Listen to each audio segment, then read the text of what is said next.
నమస్కారం. జ్యోతిర్వేదం వారఫలం కార్యక్రమానికి స్వాగతం. ఈ వారం అనగా ఏప్రిల్ 5వ తారీఖు నుంచి 11వ తారీఖు వరకు ఉన్నటువంటి యొక్క కాలంలో తులారాశి వారికి ఏ విధమైనటువంటి ఫలితాలు ఉంటాయో తెలుసుకుందాం. ముఖ్యంగా వీరి యొక్క గ్రహ సంచారాన్ని గనక పరిశీలిస్తే వీరి తులారాశితో పంచమ రాశిలో అనగా 5వ రాశి నందు బుధ రాహుల యొక్క సంచారం జరుగుతున్నది. 6వ రాశిలో విశేషంగా 3 పాపగ్రహములైనటువంటి ఈ రవి, కుజ, శని ఈ ముగ్గురు యొక్క సంచారం అనేటువంటిది జరుగుతోంది.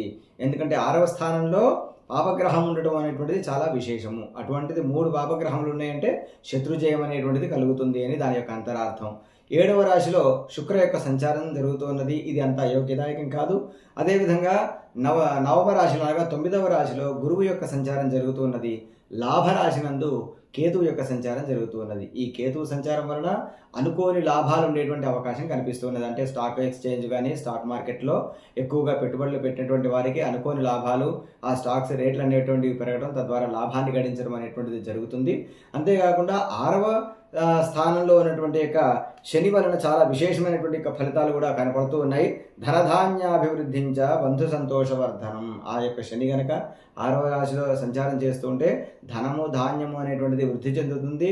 బంధువుల ద్వారా సంతోషము, బంధువులకు కూడా సంతోషం కలగజేసేటువంటి యొక్క పనులు చేయడం అనేటువంటిది జరుగుతూ ఉంటుంది. స్త్రీ సౌఖ్యం, గృహ నిర్మాణం. వివాహార్థులు ఎవరైతే ఉన్నారో వివాహం కానటువంటి వారు కొద్దిగా ప్రయత్నం అధికంగా చేయటం వలన వారికి వివాహం కూడా జరిగేటువంటి సూచనలు కనపడుతూ ఉన్నాయి. అంతేకాకుండా గృహంలో ఉన్నటువంటి యొక్క భార్య, తర్వాత తల్లి, ఈ విధమైనటువంటి స్త్రీ సౌఖ్యం కూడా వారి యొక్క సహకారం వలన వీరు చేసేటువంటి ప్రతి పనిలో కూడా విజయాన్ని పొందేటువంటి అవకాశం కనిపిస్తూ ఉన్నది. గృహ నిర్మాణ సంబంధమైనటువంటి యొక్క పనులను చేపట్టేటువంటి అవకాశం ఉన్నది. షష్ఠస్థానగత శని, 6వ స్థానంలో కనుక శని ఉంటే ఇంతటి విశేషాన్ని ఆయన ఇస్తాడు. అదేవిధంగా రవి ఉన్నా, కుజుడు ఉన్నా కూడా శత్రునాశనం అనేటువంటిది కూడా జరుగుతుంది. ముఖ్యంగా ఉద్యోగస్తులకు ఈ వారం చాలా అనుకూలంగా ఉండేటువంటి అవకాశం ఉన్నది.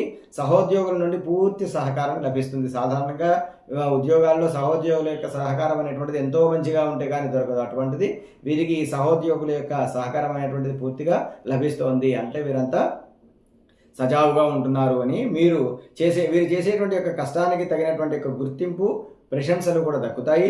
కొత్త ప్రాజెక్టులు చేపట్టడానికి ఇది మంచి సమయం. ఈ రాశి వారికి కుటుంబ సభ్యులతో సంతోషంగా గడుపుతారు. జీవిత భాగస్వామితో ఉన్నటువంటి చిన్నపాటి విభేదాలు ఏవైతే ఉన్నాయో అవన్నీ కూడా తొలగిపోయేటువంటి విధంగా మీరు ప్రయత్నం చేస్తారు. ఈ ఆర్థిక పరిస్థితి కూడా ఈ రాశి వారికి కొంత మెరుగుపడుతుంది పూర్వ సమయం కన్నా కూడాను. గతంలో ఆగిపోయినటువంటి యొక్క సొమ్ము చేతికి వచ్చేటువంటి అవకాశం, ఆస్కారం కూడా కనపడుతూ ఉన్నది. విలాస వస్తువుల కొనుగోలుపై ఆసక్తి కూడా అధికంగా చూపిస్తారు. అయితే అనవసర ఖర్చుల విషయంలో మాత్రం నియంత్రణ చేసుకోండి. విలాస వస్తువుల విషయంలో అది అత్యవసరమైతే మీరు కొనేటువంటి అవకాశం ఉండవచ్చు. కానీ అత్యవసరం కాని పక్షంలో వ్యయాన్ని కొద్దిగా నియంత్రణ చేసుకోవడం అనేటువంటిది మీ భవిష్యత్ ప్రణాళికలకు అది చాలా ఉపయోగపడుతుంది.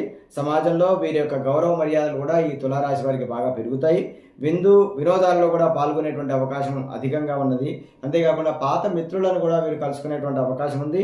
వారి వల్ల వీరికి ఏదో ఒక విధంగా ఒక సహాయం అనేటువంటిది కూడా దక్కేటువంటి అవకాశం ఈ తులారాశి వారికి గోచరిస్తూ ఉన్నది.